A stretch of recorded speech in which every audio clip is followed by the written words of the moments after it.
Hey guys, it's Miss Abby. I really miss you guys and I wish I could see you, but I am going to be reading a book today, and the book is called Those Shoes, and here is the front cover.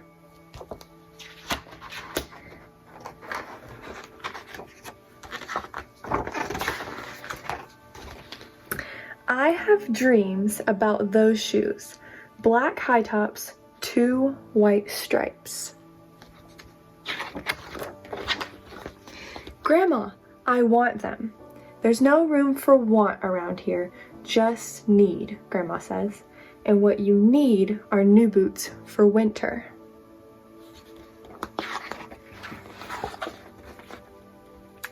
Brandon T comes to school in those shoes. He says he's the fastest runner now, not me. I was always faster before those shoes came along. Nate comes to school in those shoes. Antonio and I count how many times Nate goes to the bathroom. 7 times in one day, just so he can walk up and down in the hall real slow. Next, Alan, Jacoby, and Terrence each get a pair. Then one day, in the middle of kickball, one of my shoes comes apart. Looks like you could use a new pair, Jeremy, Mr. Alfrey, the guidance counselor says. He brings me a box of shoes and other stuff that he has for kids who need things. He helps me find the only pair of shoes that are my size, Velcro, like the ones my little cousin Marshall wears. They even have an animal on them from a cartoon I don't think any kid has ever watched.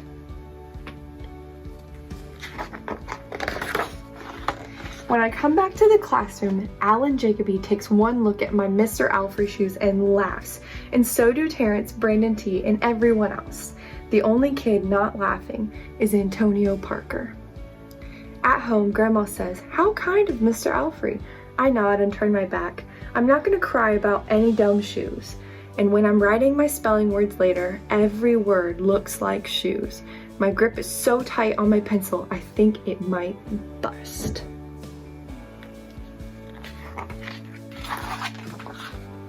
On Saturday, Grandma says, "Let's check out those shoes you've been wanting so much. I've got a little bit of money set aside.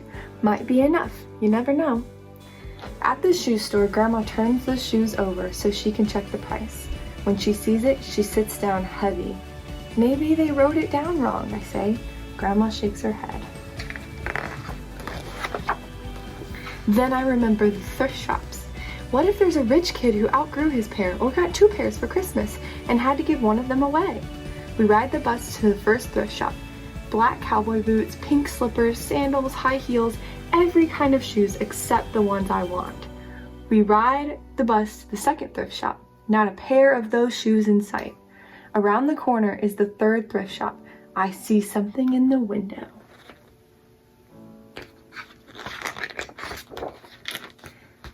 Black shoes with 2 white stripes, high tops, perfect shape, $2.50. Those shoes. My heart is pounding so hard as I take off my shoes and hitch up my baggy socks. "How exciting," Grandma says. "What size are they?" I shove my foot into the first sole, curling my toes to get my heel in. I don't know, but I think they fit. Grandma kneels on the floor and feels for my toes at the end of the shoe. "Oh, Jeremy," she says, "I can't spend good money on shoes that don't fit." I pull the other shoe on and try to walk around. "They're okay," I say, holding my breath and praying that my toes will fall off right then and there. But my toes don't fall off. I buy them anyway with my own money, and I squeeze them on and limp to the bus stop. At home, a few days later, Grandma puts a new pair of snow boots in my closet and doesn't say a word about my 2 big feet shuffling around in my 2 small shoes. "Sometimes shoes stretch," I say. Grandma gives me a hug. I check back every day, but those shoes don't stretch. I have to wear my Mr. Alfrey's to school instead. One day during math, I glance at Antonio's shoes. One of them is taped up and his feet look smaller than mine. After school, I head to the park and think, Antonio's there, the only kid who didn't laugh at my Mr. Alfrey shoes. We shoot baskets. A loose piece of tape on Antonio's shoes smacks the concrete every time he jumps. I think, I'm not gonna do it. We leap off the swings. I'm not gonna do it. We race from one end of the playground to the other. I'm not gonna do it, I say. Do what? Antonio says, breathing hard. Grandma calls me for supper and invites Antonio over too. After supper, he spies my shoes. How come you don't wear them? Antonio asks.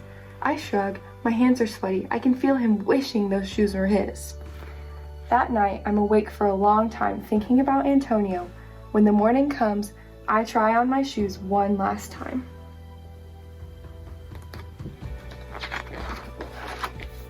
Before I can change my mind, the shoes are in my coat. Snow is beginning to fall as I run across the street to Antonio's apartment. I put the shoes on the front of his door, push the doorbell, and run.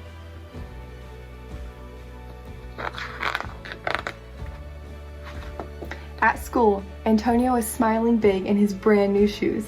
I feel happy when I look at his face and mad when I look at my Mr. Alfrey shoes. But later, when it's time for recess, something happens. Everywhere, there's snow. Leave your shoes in the hall and change into your boots, the teacher announces. Leave your shoes in the hall. It's then that I remember what I have in my backpack.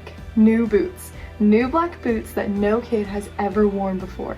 Standing in line to go to recess, Antonio leans forward and says, "Thanks." I smile and give him a nudge. Let's race. Bye, guys.